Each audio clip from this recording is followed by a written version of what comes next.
வணக்கம். இன்று தமிழக அரசியல்ல ஒரு மிகப்பெரிய மாற்றம் நடந்திருக்கு. சொல்லப்போனா ஒரு பொலிட்டிக்கல் டிஸ்டர்ப்ஷன் நடந்திருக்கு. அதை ஏற்படுத்திய திரு விஜய், நடிகர் விஜய் இன்று தமிழக முதலமைச்சராக பொறுப்பேற்றிருக்கார்.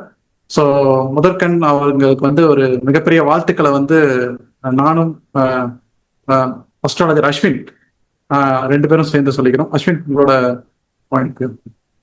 எனக்கு என்னன்னா, அதாவது நிறைய பேர் இதை ஒரு பெரிய சேஞ்ச் அப்படின்றது பாக்குறாங்க. பட் ஓவரால் காலம் மாறிக்கிட்டே போகும்.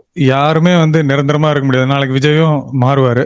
பட் ஆனா நம்ம ஒரு பீரியட்ல இப்படிப்பட்ட ஒரு சேஞ்ச், ஒரு மாற்றம் வந்திருக்கு அப்படிங்கிறத பாக்குறதுக்கே ஒரு பெரிய ஒரு பிரமிப்பா இருக்கு.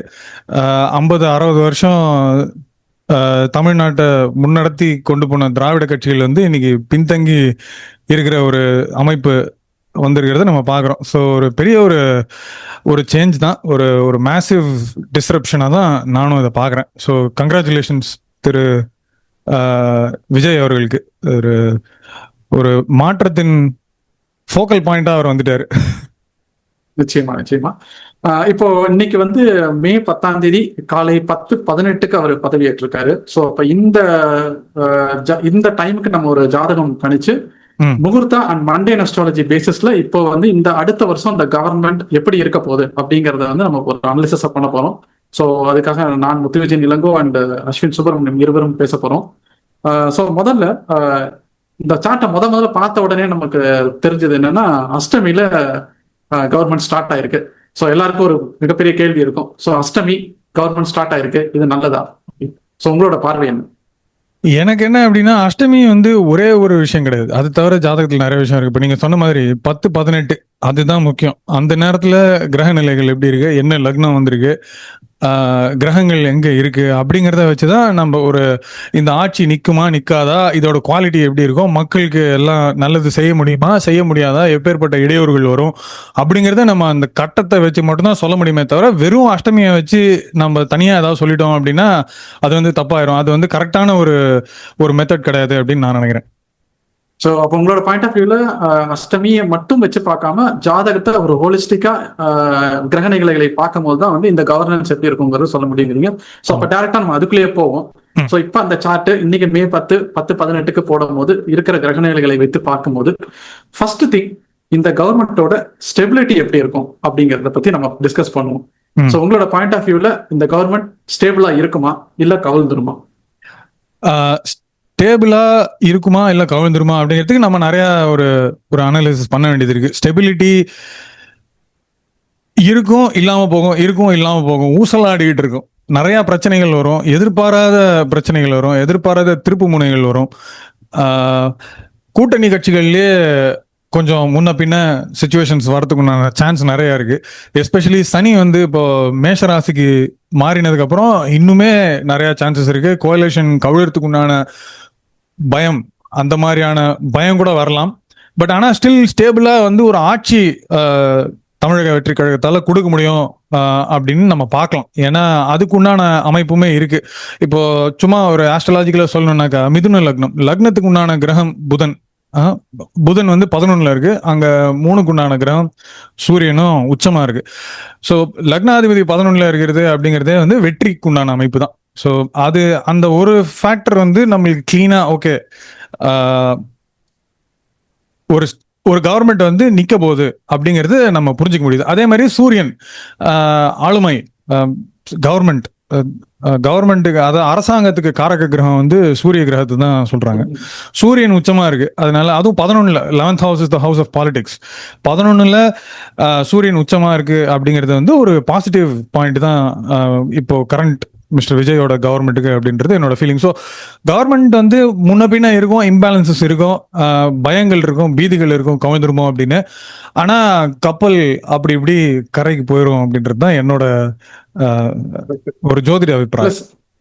அதுவும் இல்லாம மிதுன லக்னத்திலேயே குரு அங்கேயே இருக்கிறதுனால கண்டிப்பா ஒரு ஒரு கைண்ட் ஆஃப் ஒரு ப்ரொடெக்டர் மாதிரி இருக்கும் அப்படின்னு நினைக்கிறேன். ஸோ அதனால ஒரு ஆல்மோஸ்ட் கவர்ற மாதிரி போனா கூட கடைசி நிமிஷத்துல அது ஹோல்ட் பண்ணிரும் அப்படிங்கிற மாதிரி தான் எனக்கு என்னோட அபிப்பிராயமும் இருக்கு. கண்டிப்பா. ஓகே. நம்ம இப்போ பார்ப்போம். ஒரு கவர்மெண்ட் சக்சஸ்ஃபுல்லா இருக்கணும் அப்படின்னா அவங்களோட கவர்னன்ஸ் தான் பேசும். ஏன்னா ஆட்சிக்கு வந்ததுக்கு அப்புறம் வந்த ஸ்டோரி டஸ் நாட் செல். அது அதுக்கப்புறம் கவர்னன்ஸ் தான் முக்கியம். ஸோ அப்படி பார்க்கும்போது இந்த கவர்மெண்டோட கவர்னன்ஸ் எப்படி இருக்கும், குறிப்பா எந்தெந்த டிபார்ட்மெண்ட்ஸ் நல்ல growth ஆகும் அப்படிங்கிறதையும், எந்தெந்த டிபார்ட்மெண்ட்ஸுக்கு மோர் சேலஞ்சஸ் இன் கமிங் டேஸ் அப்படிங்கிறது அஸ்ட்ராலஜிக்கல் பாயிண்ட் ஆஃப் வியூல நம்ம டிஸ்கஸ் பண்ணலாம். ஸோ அது எப்படி இருக்கும் அப்படிங்கிறத பார்க்கலாம். குறிப்பா நான் ஒவ்வொரு டிபார்ட்மெண்டா போறேன். முதல் இதுல ஒண்ணு சார், இதுல ஒண்ணு என்ன அப்படின்னா, நீங்க சொன்னீங்க ஸ்டெபிலிட்டி அப்படின்றதுக்கு. ஸ்டெபிலிட்டிக்கு இப்போ மெயின் ரீசன் கூட்டணி கட்சிகள், கோலிஷன் பார்ட்னர்ஸ் ஆயிடுறாங்க இல்லையா. நீங்க சொன்ன அந்த குரு 7th பார்ட்னர்ஷிப் கொலாபரேஷன் அது லக்னத்திலே இருக்கு. ஸோ அது கொஞ்சம் முன்ன பின்ன இருந்தாலும் நீங்க சொன்ன அந்த சேவிங் கிரேஸ் நிஜமாவே பர்ஃபெக்டா இருக்கும் அப்படின்னா. ஆனா இன்னொரு சர்ப்ரைஸ் எலிமெண்ட் அப்படி என்ன அப்படின்னு நான் பாக்குறேன் அப்படின்னா, அலைஸ் மாறத்துக்கு உண்டான சான்சஸுமே இருக்கு, இன்னும் எக்ஸ்ட்ரா ஆட் ஆகிறதுக்கு உண்டான சான்சஸும் இருக்கு. ஏன்னா 11ஆம் இடத்து கிரகம் அலைஸ் கோலிஷன் அவ்வளவு பலமா இருக்கிறதுனால எதிர்பாராத இடத்துல இருந்து எம்எல்ஏக்கள் உள்ள வர்றது, எதிர்கட்சியில சப்போர்ட் அதிகமா வரதுக்கு வாய்ப்பு சான்ஸ் இருக்கு அப்படிங்கிறேன். ஆமா ஆமா உங்களோட பாயிண்ட் ஆஃப் வியூ. ஆமா, இப்போ நம்ம இதுக்கு போலாம்னு நினைக்கிறேன். நீங்க நம்ம கவர்னன்ஸ்குள்ள வருவோம். ஒவ்வொரு டிபார்ட்மெண்டா பார்ப்போம். குறிப்பா ஒரு முக்கியமான ஒரு 4-5 டிபார்ட்மெண்ட் டிஸ்கஸ் பண்ணலாம்னு நினைக்கிறேன். ஃபர்ஸ்ட் ஹோம் மினிஸ்ட்ரி, மெயினா லா அண்ட் ஆர்டர். ஏன்னா கடந்த ஒரு சில வருடங்கள்ல லா அண்ட் ஆர்டர் ரொம்ப இதா பேசப்பட்டுச்சு. மேபி இந்த போன கவர்மெண்ட் சரியா பர்ஃபார்ம் பண்ணாம போனதுக்கு அது ஒரு காரணமா இருக்கலாம். ஸோ இந்த கவர்மெண்ட்ல லா அண்ட் ஆர்டர் எப்படி இருக்கும், நல்ல ஒரு மாற்றங்களை எதிர்பார்க்கலாமா? பொதுவா 4ஆம் இடத்து கிரகம் பீப்புள், ஒரு மக்களோட மனநிலை எப்படி இருக்கு, அவங்களோட சேஃப்டி அண்ட் செக்யூரிட்டி அவங்களுக்கு எப்படி இருக்கு அப்படிங்கிறத நம்ம 4ஆம் இடத்தை பார்க்கறது. 4ஆம் இடத்து கிரகம் புதன் 11ல இருக்கு. ஃபர்ஸ்ட் பாயிண்ட் அது கண்டிப்பா ஓரளவுக்கு லா அண்ட் ஆர்டர் நம்ம செக்யூர் பண்ணிக்கலாம். நிறைய சான்சஸ் இருக்கு. ஆனா கொஞ்சம் என்ன சொல்றது, ஒரு அதிகாரப்பூர்வமா ரொம்ப ஒரு அத்தாரிட்டேட்டிவா இருக்கிற மாதிரியான ஃபீலிங்கும் இருக்கும். ஏன்னா 10ல சனி செவ்வாய் இருக்கிறதுனால சிலது ரொம்ப ஓவர் ஸ்ட்ரிக்டா இருக்கிற மாதிரி இருக்கும். அது எந்த அளவுக்கு சப்போர்ட் பண்ணுன்றது நம்ம யோசிக்க வேண்டியது இருக்கு. அதே மாதிரி சந்திரன் மண்டே அஸ்ட்ராலஜி அப்படின்னா மக்களுக்கோசரம் சொல்றேன், astrology of the world and cities and regions and nations. அதுல சந்திரனை தான் மக்கள், பொதுமக்களுக்கு காரக கிரகமா எடுத்துக்கிறோம். சந்திரன் 8ல இருக்கிறது அப்படிங்கிறது கொஞ்சம் ப்ரெஷர் அப்படி இப்படி கொஞ்சம் இருக்க தான் செய்யும். ஏதோ ஒரு விதத்துல ஒரு தட்டு மக்களுக்கு கொஞ்சம் மனசு சரியா இருக்காது, ஒரு பிரச்சனைகள் இருக்க தான் செய்யும். ஆனா ஓவரால் எனக்கு தெரிஞ்சு லா அண்ட் ஆர்டர் மெயின்டைன் பண்றதுக்கு உண்டான ஒரு அமைப்பு ஒரு நல்லாவே இருக்கு அப்படின்னு தான் நான் பாக்குறேன். ஓகே ஓகே ஓகே பார்ப்போம். நல்ல ஒரு அமைப்பு மாற்றங்கள் வருதான்னு பார்ப்போம். அடுத்து முக்கியமா ஃபினான்ஸ் மினிஸ்ட்ரி. ஏன்னா இப்போ ரீசெண்டா நமக்கு எல்லாருக்கும் தெரியும், தமிழ்நாடோட கடன் 10 லட்சம் கோடியை தாண்டிடுச்சு அப்படின்ற மாதிரி சொல்லியிருக்காங்க. ஸோ எந்த கவர்மெண்ட் வந்தாலும் டெஃபினட்டா அது ஒரு difficult part to handle. So இவங்க ஃபினான்ஸ் மினிஸ்ட்ரி எப்படி ஹேண்டில் பண்ணுவாங்க, அது ஜாதக ரீதியா இந்த மண்டே அஸ்ட்ராலஜி அண்ட் முகூர்த்தா சார்ட்ல பார்க்கும்போது ஃபினான்ஸ் மினிஸ்ட்ரி எப்படி செயல்படும் அப்படிங்கிறது உங்களோட கருத்து என்ன? ஃபினான்ஸ் மினிஸ்ட்ரிக்கு 2ஆம் இடம், 5ஆம் இடம், 8ஆம் இடம், 11ஆம் இடத்தை நம்ம பாக்குறது. பொதுவா 11ஆம் இடத்தை அப்படி ஃபர்ஸ்ட் 11ஆம் இடத்தை பார்த்துட்டோம் அப்படின்னா கெயின், லாபங்கள். புதனும் அங்க இருக்கு, சூரியனும் அங்க நல்லா பலமாவே இருக்கு. அதனால இன்கம் ஆப்பர்ச்சுனிட்டிஸ், கெயின், லாபம் வரதுக்கு உண்டான அமைப்பு நிறைய இருக்கு. அதே நேரத்தில் 2க்கு உண்டான கிரகம் சந்திரன் 8ல போய் சிக்கிடுச்சு. ஸோ அது அதாவது இமீடியட்டா நம்மளுக்கு உடனடியா பைசா தேவை, ஒரு அதை சால்வ் பண்றது அப்படிங்கிறதுக்கு கொஞ்சம் கவர்மெண்ட் கஷ்டப்படும். டெய்லி பேசிஸ்ல நம்மளுக்கு ஒரு கேஷ் ஃப்ளோ எங்க நம்ம டிப்ளாய் பண்றது, ரிசோர்ஸஸ் எப்படி யூஸ் பண்றது அப்படிங்கிறது கொஞ்சம் சேலஞ்சிங்கா இருக்கும். ஸோ அதே மாதிரி 5ஆம் இடம் அதுக்குண்டான அதிபதி சுக்கிரன் 12ல ஆட்சியாவே இருக்கு. மக்களுக்கோசரம் செலவு பண்றதுக்கு உண்டான நல்ல விஷயங்களுக்கு 12ஆம் இடத்து கிரகம் ஆட்சியா இருக்கிறது அப்படிங்கிறது மக்களுக்கோசரம் ஒரு நலத்திட்டங்களுக்கு செலவு பண்றதுக்கு உண்டான ஒரு நல்ல ஒரு அமைப்பு. அதுக்கு செலவு பண்றதுக்கு உண்டான ஒரு ஆதாயமும் இருக்கு. அதை கண்டிப்பா அரசு செய்யும் அப்படின்னு தான் நான் நினைக்கிறேன். ஆனாலுமே பெரும்பாலான பைசா கடனை அடைக்கிறதுக்கு போயிடும். அந்த ஒரு அதுவும் இல்லாம இப்போ நிறைய ப்ராமிசஸ் வேற இருக்கு. விஜயோட டிவிக்கு மேனிஃபெஸ்டோலயே நிறைய ப்ராமிசஸ் எல்லாம் பண்ணியிருக்காங்க. அதுவுமே கவர்மெண்ட் பைசால இருந்தா பண்ணோம். ஸோ இதெல்லாம் எப்படி பண்ண போறாங்க அப்படின்றது ப்ராக்டிக்கலா பார்த்தோம்னாலுமே ஃபைனான்ஸ் மினிஸ்ட்ரி கொஞ்சம் ரொம்ப சேலஞ்சிங்கா இருக்கும் அப்படின்னு தான் நான் நினைக்கிறேன். அதுதான் ரொம்ப சேலஞ்சிங் மினிஸ்ட்ரி ஃபைனான்ஸ் அப்படின்றது என்னோட அபிப்பிராயம். கிரக்ஸ் ஆஃப் இது என்ன சொல்ல வரீங்கன்னா, இன்கம் ஃப்ளோ வந்து ஓரளவுக்கு நல்லாவே இருக்கும். ஆனா வந்து ஏற்கனவே இருக்கிற கடன் அடைக்கிறதுக்கும் அண்ட் செலவு பண்றதுக்கான இது வந்து கொஞ்சம் டைட்டா தான் இருக்கும். அதனால ஃபைனான்ஸ் மினிஸ்ட்ரி ஓவராலா டைட்டா தான் இருக்கும். அப்படி டைட்டா தான் இருக்கும். ஆமா, கஜா நல்ல பைசா கிடையாதுங்க. அப்படி இருக்கும். ஸோ அடுத்து வந்து நம்ம மெயினா வந்து எஜுகேஷன் அண்ட் அக்ரிகல்ச்சர், ஏன்னா இது ரெண்டையும் நான் ஏன் கம்பைன் பண்றேன்னா, அஸ்ட்ராலஜிக்கலி இது வந்து ஒரே ஃபேக்டர் வச்சு அனலைஸ் பண்றது அப்படிங்கறதுனால இது ரெண்டையும் காமனா பார்க்கலாம் அப்படின்னு நினைக்கிறேன். So education department and agriculture opportunities வந்து கோயிங் ஃபார்வர்ட் எப்படி இருக்கும்? நல்லா இருக்கும். எஜுகேஷன் கண்டிப்பா நல்லா இருக்கும். காரக கிரகம் 4க்கு உண்டான கிரகம், கல்வி ஸ்தானத்துக்கு உண்டான கிரகம், கல்வி காரகன் புதன் வந்து 11ஆம் இடத்துல இருக்கு. மேஷராசி வந்து ஆரம்பங்களுக்கு ஒரு ஒரு அடிகோலா இருக்கும், புது மாற்றங்களுக்கு உண்டான ஒரு ஒரு ஆரம்பமா இருக்கும் அப்படின்னு நான் நினைக்கிறேன். நிறைய சேஞ்சஸ் ஆல்ரெடி ப்ரீவியஸா இருந்த கவர்மெண்ட்டுமே கொஞ்சம் பண்ணியிருக்காங்க, அதையும் நம்ம சொல்லணும். அதை வந்து கன்சாலிடேட் பண்ணி இன்னும் நல்லா அதை இம்ப்ரவைஸ் பண்றதுக்கு உண்டான அமைப்பு கண்டிப்பாகவே இருக்கு. சூரியன் புதன் சேர்க்கை, 4ஆம் இடத்து கிரகம் சூரியனோட சேர்ந்து இருக்கிறது அப்படிங்கிறது இந்த மாதிரியான எஜுகேஷன் டிபார்ட்மெண்ட் ரீவேம்ப் பண்ணி அதை ரீவைட்டலைஸ் பண்ணி நல்லா இன்னும் நெக்ஸ்ட் லெவலுக்கு கொண்டு போகிறதுக்கு உண்டான ஆப்பர்ச்சுனிட்டிஸ் நிறையா இருக்கு. எஜுகேஷன் டிபார்ட்மெண்ட் கண்டிப்பாக நல்லா இருக்கும் அப்படின்னு தான் நான் நம்புறேன். யூனிவர்சிட்டிஸ், காலேஜஸ், ஸ்கூல்ஸ் இது எல்லாத்துக்குமே நல்ல ஒரு சேஞ்ச் வரும். கவர்மெண்ட் ஸ்கூல்ஸ் முக்கியமாக சூரியன் கவர்மெண்ட் அரசாங்கத்துக்கு காரகம், கல்வி ஸ்தானத்துக்கு உண்டான கிரகம் புதன், இது ரெண்டும் சேரும்போது அரசு பள்ளிகள் அப்படிங்கிறது நம்ம சொல்லணும். ஸோ அரசாங்க பள்ளிகள் அதே மாதிரி பல்கலைக்கழகங்கள் இது எல்லாத்துக்குமே ஒரு நல்ல ஒரு சேஞ்சு, எல்லாத்தையுமே ஒரு ரீவேம்ப் பண்ணி புது ஸ்ட்ரக்சர் உருவாக்குறதுக்கு உண்டான ஒரு ஆப்பர்ச்சுனிட்டிஸ் நிறைய இருக்கு. கவர்மெண்ட் அதில் நிறைய செலவு பண்ணும் அப்படின்னும் நான் நினைக்கிறேன். நீங்க கேட்ட இன்னொன்று வந்து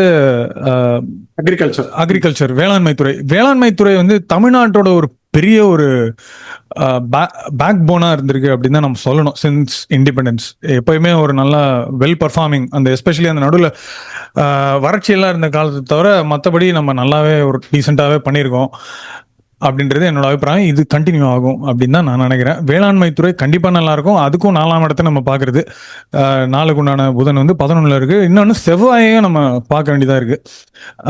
ஏன்னா செவ்வாய் வந்து சனியோட 10ல இருக்கு. ஸோ அதோட இம்ப்ளிகேஷன் எப்படி இருக்கும்? சனியை வந்து மண்ணு அப்படின்னு வச்சுக்கலாம், செவ்வாயை வந்து ஜென்ரலா பூமி அப்படின்னு வச்சுக்கலாம். ஸோ அதனால வேளாண்மையை பொறுத்தவரையிலும் சில கட்டுக்கோப்பா ட்ரெடிஷ்னலா ஒரு சிஸ்டம்க்கு போறதுக்கு, ஆர்கானிக்கா போறதுக்கு உண்டான வாய்ப்புகள் நிறைய இருக்கு. அதே நேரத்தில் குரோத்துக்கும் நிறைய சான்சஸ் இருக்கு. ஒரு அந்த அமைப்பு இருக்கு கண்டிப்பா. ஏன்னா அந்த காரக கிரகம் செவ்வாய் வந்து கேந்திரத்துல 10ல நிக்கிறது அப்படிங்கிறது ரொம்ப பவர்ஃபுல்லா நான் பாக்குறேன். கண்டிப்பா வேளாண்மை இம்ப்ரூவ் ஆகும். ஹார்டிகல்ச்சர் ரிலேட்டட் டிபார்ட்மெண்ட்ஸ் எல்லாமே நல்லா ஷைன் ஆகும்னு தான் நான் நினைக்கிறேன். ஓகே, அடுத்து குயிக்கா இன்னும் 2 எடுத்து பார்த்துருவோம். இண்டஸ்ட்ரியலைசேஷன் வந்து எப்படி இருக்கும் குறிப்பா? ஏன்னா இப்போ நிறைய கம்பெனிஸ் வந்து தமிழ்நாட்டுல இன்வெஸ்ட் பண்ணிட்டு இருக்காங்க. ரீசெண்டா கூட பாத்தீங்கன்னா கூகுள்லாம் வந்து ஆந்திரால இன்வெஸ்ட் பண்ணிருக்காங்க. ஸோ அப்ப அடுத்து வரக்கூடிய 5 வருடங்கள்ல வந்து புதுசா இண்டஸ்ட்ரீஸ் வந்து நிறைய டெவலப் ஆகிறதுக்கான வாய்ப்புகள் இருக்கா? அதுக்கான ஸ்கோப்ஸ் எப்படி இருக்கு? ஸோ இது வந்து பல பரிமாணங்கள் நம்ம பார்க்கலாம் அப்படின்றது என்னோட ஒன்று. ஃபர்ஸ்ட் வந்து இன் ஜென்ரல் இண்டஸ்ட்ரியலைசேஷன் அப்படின்னா ஸ்டேட்டோட டெவலப்மெண்ட், அதுதான் பிரைமரி. ஸோ ஸ்டேட்டோட ஃபேஸ் வந்து லக்னம், அந்த லக்னாதிபதி 11ல இருக்கிறதுனால ஓவரால் ஸ்டேட்டோட கண்டிஷன் வந்து ஓரளவுக்கு டீசெண்டாக இருக்கு. அந்த கவர்மெண்டோட ஃபங்க்ஷனிங் வந்து ஓரளவுக்கு டீசெண்டாக இருக்கு அப்படின்னு நம்ம நினச்சிக்கலாம். இண்டஸ்ட்ரியலைசேஷனுக்கு வந்து சனியும் செவ்வாயுமே நம்ம பார்க்க வேண்டியதாக இருக்கு. சனி வந்து 10ல கேந்திரஸ்தானத்துல சனி 10ல நிக்கிறது அப்படிங்கிறது மிக வலுவான ஒரு அமைப்பு. அதே மாதிரி செவ்வாய் இன்னொரு கிரகத்தை நம்ம பார்க்கணும் அப்படின்னா செவ்வாய்க்கும் 10ல திக்பலன், நீங்க சொன்ன மாதிரி குருவுக்கும் லக்னத்திலேயே திக்பலன் இருக்கு. இப்போ 10ல செவ்வாயும் ரொம்ப பலமா திக்பலத்தோட இருக்கிறதுனால இண்டஸ்ட்ரியலைசேஷன், புது அலைஸ், கார்பரேட் அலைஸ் இல்ல பீப்புளுக்கு சப்போர்ட் பண்ற மாதிரி எம்ப்ளாய்மெண்ட் ஆப்பர்ச்சுனிட்டிஸ் கிரியேட் பண்றதுக்கு உண்டான ஆப்பர்ச்சுனிட்டிஸ்லாம் நிறைய இருக்கு. பட் ஆனா சில விஷயத்துல வந்து பிளாக் வர்றதுக்கும் சான்ஸ் இருக்கு. இப்போ நீங்க சொல்ற மாதிரி இது நம்ம பேசுவோம்னு நினைக்கிறேன். இந்த அசம்பிளியில பில்ஸ் பாஸ் பண்றது, இந்த மாதிரி சில குறுக்கீடுகள், இந்த மாதிரியான ஒரு பிளாக்ஸ், இந்த மாதிரி இடையூறுகள் எல்லாம் தாண்டி தான் பண்ற மாதிரி இருக்கும். இருக்கும். ஆனா எனக்கு என்ன தோணுதுன்னா, ஹைதராபாத்ல mister Chandrababu Naidu early 2000s கொண்டு வந்த மாதிரி ஒரு ரெவல்யூஷனரி சேஞ்ச் இருக்கிறதுக்கு உண்டான அமைப்பு இருக்கு. ஆனா அதுக்குண்டான பைசா நம்ம சப்போர்ட் சிஸ்டம் இருக்கு, அது ஒரு கேள்விக்குறியாயிடுது. அதனால எதிர்பார்க்குற அளவுக்கு போகாது, ஆனாலும் கண்டிப்பா ஒரு லெவல் மேல எடுத்துட்டு போயிடும் அப்படிங்கிறது தான் என்னோட எதிர்பார்ப்பு. Okay and last but not least, இந்த கவர்னன்ஸ் பொறுத்த வரைக்கும் நம்ம வந்து மெயினா எனர்ஜி செக்டார்ஸ் வந்து எப்படி இருக்கும்? ஏன்னா of course electricity demand every day வந்து இன்க்ரீஸ் ஆகிட்டு இருக்கு. அண்ட் லாஸ்ட் 5 years வந்து எலக்ட்ரிசிட்டியோட இதுவும் கன்சம்ஷன்ஸ் அண்ட் பில்ஸ் அதிகமாயிட்டு இருக்கு. ஸோ இதோட மேனேஜ்மெண்ட் எப்படி இருக்கும்? ஃபர்தரா வந்து கிரீன் எனர்ஜிஸ்க்கான ரெவல்யூஷன்ஸ் இங்க நடக்குமா? அதுக்கான வாய்ப்புகள் எப்படி இருக்கு? நம்ம எனக்கு டக்கு ஞாபகம் வருது, மேனிஃபெஸ்டோலயே அவர் ஏதோ 100 யூனிட்ஸோ 200 யூனிட்ஸோ ஏதோ வந்து ஃப்ரீன்லாம் ஏதோ சொல்லியிருந்தாரு.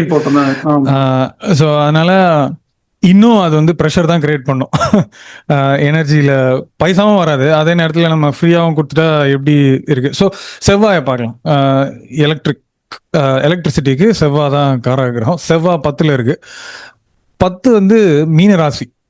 மீனராசி வந்து ஒரு ஜலராசி அப்படின்றத நம்ம பார்க்குறோம். ஹைட்ரோ எலக்ட்ரிக் பவர்ல வந்து இன்வெஸ்ட் பண்றதுக்கு அந்த மாதிரி ரிலேட்டட் இதுல பண்றதுக்கு உண்டான சான்ஸ் இருக்கு. அதே மாதிரி சோலார் அண்ட் கிரீன் எனர்ஜியில பண்றதுக்குமே நிறைய சான்ஸ் இருக்கு. கவர்மெண்ட்லயுமே வந்து கிரீன் எனர்ஜி இல்ல சோலார் எனர்ஜியை வந்து கொண்டு வரதுக்கு உண்டான ஸ்டார்டிங் பாயிண்ட் இருக்குமே தவிர இதை கம்ப்ளீட்டா அச்சீவ் பண்ண முடியாது. எனக்கு தெரிஞ்ச ஒரு 5 to 10% இதுல புஷ் பண்ணுவாங்க. பட் ஆனால் எக்ஸிஸ்டிங் சிஸ்டம்ஸை ஸ்ட்ரெங்தன் பண்ண தான் பார்ப்பாங்களே தவிர புதுசா இவங்களால 100% கொண்டு வந்துட முடியாது அப்படின்றது தான் என்னோட அபிப்பிராயம். ஆனா ஓரளவுக்கு கொஞ்சம் டைட்டா தான் இருக்கும். நீங்க சொல்ற மாதிரி இப்போ ஃப்ரீ கொடுத்துட்டாங்க அப்படின்னா எப்படி நம்ம ஆட்சி நடத்த முடியும்? அந்த ஃப்ரீயை மாற்றணும் நடுவில். இப்போ ஏன்னா பற்றாக்குறை ஆகிடும். ஸோ அந்த ஃப்ரீயை மாற்றுவாங்க 2 வருஷம் கழிச்சு. அதுவும் சனி வந்து மேஷராசிக்கு போனதுக்கப்புறம் கண்டிப்பாக இந்த மாதிரியான சேஞ்சஸ்லாம் வரும். ஸோ இதை ஒரே சீராக நம்ம இப்படி தான் இருக்கும் அப்படிங்கிறத பார்க்காம இதில் சேஞ்சஸ் இருக்குது அப்படின்றதையும் ஜோதிட ரீதியாகவுமே நம்ம அதை அக்னாலேஜ் பண்ணி ஆகணும். So it's going to be a very unstable phase in terms of energy அப்படின்னு நான் ஃபீல் பண்ணுறேன். ஸோ அப்போ ஒரு கன்க்ளூட்டிவா கவர்னன்ஸ் பத்தி பார்க்கணும் அப்படின்னா நீங்க வந்து ஹோம் மினிஸ்ட்ரி, அதாவது மீனா லா அண்ட் ஆர்டர் இம்ப்ரூவ் ஆயிரும்னு சொல்லியிருக்கீங்க. ஃபினான்ஸ் வந்து ரொம்ப டைட்டா தான் இருக்கும் அப்படின்னு சொல்லியிருக்கீங்க. But there are chances for improvement, but still ரொம்ப டைட்டா இருக்குன்னு சொல்றீங்க. எஜுகேஷன் அக்ரிகல்ச்சர் வந்து ரொம்ப நல்லா க்ரோ ஆகும் அப்படின்னு சொல்லியிருக்கீங்க. அந்த செக்டர்ஸ்ல புதுசா ஒரு சேஞ்சஸ் வரும்னு சொல்லியிருக்கீங்க. இண்டஸ்ட்ரியலைசேஷன் வந்து அட்லீஸ்ட் டு ஸ்டார்ட் ஒரு growth மோடுக்கான ஒரு ஸ்டார்டிங் ஃபேஸா இருக்கும். பெரிய சேஞ்ச் இல்லைனாலும் ஒரு சின்ன சேஞ்சஸ்க்கான ஒரு அடித்தளம் இருக்கும் அப்படின்னு சொல்லியிருக்கீங்க. எனர்ஜி செக்டர் பொறுத்த வரைக்கும் ஒரு பெரிய சேஞ்ச் எதிர்பார்க்க முடியாது, பட் ஸ்டில் கொஞ்சம் இம்ப்ரூவ் ஆகும் அப்படின்னு சொல்லியிருக்கீங்க. ஸோ ஓகே, இப்போ நம்ம அடுத்த ஒரு முக்கியமான விஷயம், எந்த ஒரு கவர்மெண்ட் வந்து நல்லா செயல்படணும் அப்படின்னா ஒரு நல்ல பாலிசிஸ் வரணும், கண்டிப்பா டிவைஸ் பண்ணணும், அந்த பாலிசிஸை அசம்பிளியில சக்சஸ்ஃபுல்லா பாஸ் பண்ணணும். ஸோ இப்போ இந்த பாயிண்ட் ஆஃப் வியூல அடுத்த 5 years எப்படி இருக்க போகுது? ஒரு ஹீரோ வந்து பலமா இருக்கணும் அப்படின்னா அந்த வில்லன் வந்து அதோட பலமா இருக்கணும். ஸோ இப்போ வந்து அசம்பிளியில பில் பாஸ் பண்ணோம் அப்படின்னா எதிர்கட்சியோட ஒரு சப்போர்ட், எதிர்கட்சியோட கிரிட்டிக், ஒரு கன்ஃபரன்டேஷனும், ஒரு கன்ஸ்ட்ரக்டிவ் கன்ஃபரன்டேஷன் கண்டிப்பா இருக்கணும். எதிர்ப்புமே நல்ல ஒரு தரமான முறையில் எதிர்ப்பு இருந்தா மட்டும்தான் ஒரு ஆட்சி வந்து கரெக்டா செயல்பட முடியும் அப்படிங்கிறது எல்லாருக்குமே தெரியும். இப்போ எதிர்கட்சியா உட்காந்துருக்கிறது வந்து திராவிட முன்னேற்ற கழகம். 60 வருஷமா தமிழ்நாட்டில் அரசியல் பண்ணிட்டு இருக்கிற ஒரு கட்சி. இப்போ அவங்க வந்து எதிர்கட்சியா உட்காந்துருக்கும் போது, அவங்க எதிர்கட்சியா இருக்கும்போது எப்படி கன்ஸ்ட்ரக்டிவ் டிபேட்ஸ் பண்ணியிருக்காங்க, இல்லை எப்படி வந்து பாலிசிஸை வந்து அப்போஸ் பண்ணியிருக்காங்க அப்படிங்கிறது நம்மளுக்கு தெரியும் ஃப்ரம் எக்ஸ்பீரியன்ஸ். அதே மாதிரி தான் இருக்க போகுது. அதுல எந்த சேஞ்சும் கிடையாது. வந்து DMK is known for very strong opposition. ஆமா, அது ஆமா, அதாவது ஆளும் கட்சியை வந்து ஒரு லெவல்ல வச்சுக்கிறதுக்கு உண்டான ஒரு தரமான ஒரு எதிர்கட்சியா என்னைக்குமே வந்து அவங்க செயல்படுவாங்க. அந்த ரீதியில பார்க்கும்போது எனக்கு தெரிஞ்சு ஒரு நிறைய சேலஞ்சஸ் இருக்கும். பில்ஸ் பாஸ் பண்றது நல்ல சேலஞ்சஸ் நிறைய இருக்கும். சிலது வந்து பொலிட்டிக்கலி அப்போஸ் பண்ணுவாங்க. அந்த மாதிரியான ஒரு ப்ராப்ளம்ஸ் இல்லாம நம்ம எந்த கவர்மெண்ட்டுமே இருக்கும் அப்படின்னு எக்ஸ்பெக்ட் பண்ண முடியாது. ஸோ எப்படி சொல்றது, ஒரு சிலது பாஸ் ஆகும், சிலது பாஸ் ஆகாது. ஆனா எனக்கு தெரிஞ்சு ரொம்ப அப்போசிஷன் பயங்கரமா இருக்கும். எஸ்பெஷலி சனி மேஷராசிக்கு போன உடனே பில்ஸ் பாஸ் பண்றது இதெல்லாம் கொஞ்சம் சேலஞ்சிங்கா தான் இருக்கும். அசம்பிளில நிறைய ஷோ டிராமா இருக்க போது அதை நம்ம பார்க்க தான் போறோம். எஸ்பெஷலி குறிப்பா நீங்க வந்து சனி செவ்வாய் 10ல இருக்கிறது ஒரு முக்கியமான காரணமா சொல்றீங்க. ஆமா ஆமா. 9ஆம் இடத்துக்கு கிரகம் பாலிசிஸ், 10ஆம் இடத்துக்கு கிரகம் அட்மினிஸ்ட்ரேஷன், அசம்பிளி இதெல்லாம் எடுத்துக்கலாம். கரெக்ட். ஸோ இது எல்லாமே வந்து 11ல அது 10ல வந்து இருக்கிறதுனால அசம்பிளில வந்து ஒரு ஷோ. இப்போ திமுகல இருந்து எதிர்கட்சி தலைவர் யாரு அப்படின்றது இன்னும் அனௌன்ஸ் பண்ணல. பட் எல்லாருக்குமே தெரியும் யார் வரப்போறா அப்படின்ற ஒரு வியூகம் இருக்கு. ஸோ அது நடக்குதோ நடக்காம இருக்கோ, யாரா இருந்தாலுமே ஒரு பயங்கரமான ஒரு ஷோ இருக்க போது. நம்ம அசம்பிளியை வந்து யாருமே ஃபாலோ பண்ணாத அளவுக்கு இப்போ வந்து அசம்பிளியை பீப்புள் ஒரு காமன் மேன் வந்து ஃபாலோ பண்ணுவாங்க. ஒரு சாதாரண அடித்தட்டு மக்கள் வந்து அசம்பிளியை ஃபாலோ பண்ண போறாங்க. அங்கே நிறைய கான்ஃபரன்டேஷன்ஸ் நடக்கும், நிறைய சேலஞ்சஸ், நிறைய டிஸ்கஷன்ஸ், டிபேட்ஸ் எல்லாமே நடக்க போகுது. நிறைய எதிர்ப்பும் இருக்கும். அதனால ஈஸியா பாலிசிஸ் பில்ஸ் எல்லாம் பாஸ் பண்ண முடியாது. முக்கியமா இப்போ திமுக எல்லாமே அவங்களோட தப்பு அப்படின்றதும் இப்போ இருக்கிற கட்சி யாருமே சொல்ல முடியாது. எல்லா கவர்மெண்ட்டுமே வந்து மக்களுக்கு நல்லதும் பண்ணுவாங்க. ஸோ அவங்களோட பாலிசிஸ் சிலதெல்லாம் வந்து இவங்க டிஸ்கண்டினியூ பண்ண போனாங்க அப்படின்னா அதுக்கு பயங்கர எதிர்ப்பு இருக்கும். அதுக்கு ஆல்டர்னேட்டா புது பாலிசிஸ் கொண்டு வந்தாங்க அப்படின்னா அதுக்கும் ஒரு பயங்கரமான ஒரு எதிர்ப்பு இருக்கும். ஸோ இதெல்லாம் வந்து கரெக்டாக நேவிகேட் பண்ணி மக்களுக்கு எது தேவையோ அதை முன்னாடி ப்ரெசென்ட் பண்ணி பண்ணுறதுன்றது கொஞ்சம் பெரிய சேலஞ்சு தான். என்னை பொறுத்தவரையிலும் it is not going to be easy. Bill pass பண்ணுறது எந்த ஒரு ஜியோவுமே ரொம்ப கஷ்டமாக தான் இருக்கும்னு தான் நான் ஃபீல் பண்ணுறேன். 10ல் சனி செவ்வாய். சூப்பர். சோ அப்ப வந்து இது நெக்ஸ்ட் ஒரு 5 இயர்ஸ் நமக்கு நிறைய டிராமாஸ் இருக்கு அப்படின்னு சொல்றீங்க. ஆமா கண்டிப்பா. அவுட் சைடரா நம்ம வந்து we can have a lot of entertainment. அதான், அதாவது ஒரு எஜுகேஷனா இருக்கும்னு நான் சொல்றேன். மக்களுக்கு வந்து இப்போ எவ்வளவோ பேர் சாதாரண மக்கள் பாலிடிக்ஸ் ஃபாலோவே பண்ணாதவங்க கூட இன்னைக்கு வந்து ஒரு லாஸ்ட் ஒரு 20 days ஏப்ரல் 23rd இருந்து எப்போ எப்போ எப்போ என்ன நடக்க போகுது அப்படின்ற ஒரு எட்ஜ் ஆஃப் த சீட்லயே இருக்காங்க. இப்போ நாளைக்கு ஃபார் எக்ஸாம்பிள் மிஸ்டர் உதயநிதி ஸ்டாலினே வந்துடுறாருன்னு வச்சுக்கோங்களேன் எதிர்கட்சி தலைவரா. இப்போ ஒரு நல்ல ஒரு ஹெல்தி ஒரு பாலிடிக்ஸ், ஒரு ஆப்போசிஷன் அந்த மாதிரி இவங்க ஏதாவது தப்பு பண்ணாங்கன்னா அவங்க வந்து அந்த ஒரு கட்டையை வச்சு ஹோல்ட் பண்ணிட்டு நீ கரெக்டா போ அப்படின்னு சொல்றதுக்கு உண்டான ஒரு பவர் வந்து அவங்களுக்கு இருக்கு. ஸோ அது ரெண்டுத்தையுமே நல்லா கரெக்டாக பேலன்ஸ் பண்ணி மக்களுமே அதை வாட்ச் பண்ணி எப்படி இருக்கணும் அப்படின்றத ஒரு பொலிட்டிக்கல் நாலேஜ் கெயின் பண்றதுக்கும் நிறைய ஒரு சான்ஸ் இருக்கு. சனி செவ்வாய் 10ல் மாஸ்டரி, அதை கஷ்டப்பட்டு தான் எல்லாமே பண்ணணும். ஓகே, இப்போ ஒரு கன்க்ளூட்டிவா பார்க்கும்போது இந்த அடுத்த 5 வருடம் விஜயோட ஆட்சி எப்படி இருக்க போகுது, முதல்வர் விஜயோட ஆட்சி எப்படி இருக்க போகுது அப்படிங்கிறது ஒரு கன்க்ளூட்டிவா சொல்லணும்னா என்ன சொல்லுவீங்க? அதாவது எலிஃபென்ட் இந்த ரூம் ஃபர்ஸ்ட் பிரேக் பண்ணிடலாம். எனக்கு தெரிஞ்சு விஜய் வந்து 5 வருஷம் ஆட்சி நடத்திடுவாரு அப்படின்னு தான் நான் நினைக்கிறேன். இந்த ஆட்சி கவிழறதுக்கு உண்டான வாய்ப்புகள் ரொம்ப ரொம்ப ரொம்ப ரொம்ப கம்மி. அந்த லக்னாதிபதியோட பலத்தை வச்சு மட்டுமே நம்ம சொல்லிடலாம். லக்னாதிபதி 11ல் இட்ஸ் சிம்பிள் வெற்றி. சூரியன் வந்து 11ல் உச்சம். அரசாங்கம் வந்து ஃபர்ம், அதுல டவுட்டே கிடையாது. நடுவில் நிறைய பிரச்சனை வரலாம். அதாவது ஊசலாடி அப்படியே ஆட்சி கவுந்துரும் அப்படின்ற ஒரு சிச்சுவேஷன்ல வெளியிலேருந்து சம்மந்தமே இல்லாத ஒரு பார்ட்டிலேருந்து ஒரு சப்போர்ட் வரும்.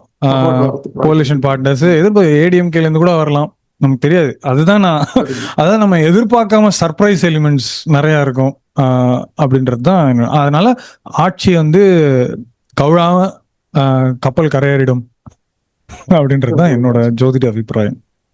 Okay, super. மிக நன்றி. நல்ல ஒரு டிஸ்கஷன்.